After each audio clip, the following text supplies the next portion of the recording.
What's going on, guys? Zane here. Today I'm going to show you how I set up my 6-0 Ruby paddle. Let's get into it. The first things you're going to need is some lead tape and a 6-0 Ruby. So I usually try to cut about like 3.5 inches on each side, you know, and I just measure it with my hands and hope it's around the same as usual. Sometimes I mess it up. This is what I put on the throat of each side of the paddle. All right, so with the lead tape, I'm gonna put this strip kind of about like 2 inches from the top of the grip here. And I try to place it evenly and about like 2 inches from the 6-0 logo. Try to keep it firm, you know. Remember to wash your hands after using the lead tape. Yeah, but maybe a little bit more than 2 inches on the bottom. And then I'm gonna put that here on both sides. So let's get into that. Might take me a second here. All right, so I try to measure it, and usually it's right around the bottom of the 6-0 logo. So I try to go from here, and that's usually my key to easy measurement. It's a little bit, you know, it's pretty even there.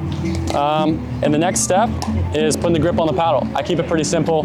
This Ruby is amazing from factory, so you don't really have to do much aftermarket modifications to the paddle. But, you know, now I'm gonna put on my Torna grip and let's get into it. All right, I got my grip. Let's get into how I grip up this paddle. So I usually turn the paddle over and I take the top of the Torna grip and kind of align it at the top here.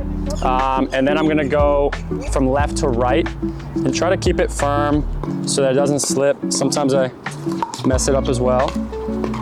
I feel like I shouldn't mess it up with how many paddles and tennis rackets I've gripped, but try to keep it firm and overlap the grips ends together here. Oh, and we got the sticky part sticking on.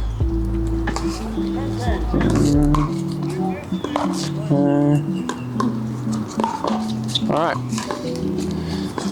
A lot of players, they overlap the grip to the top. I don't really do that much. I usually take the grip off, and we're just gonna put this tape on to keep it there, and we're good to go. That's how I set up my 6-0 Ruby. Go and get yours at 60pickleball.com. Don't forget to use my code FORD10. It really helps me out. I hope you guys enjoyed this paddle setup video. Stay tuned.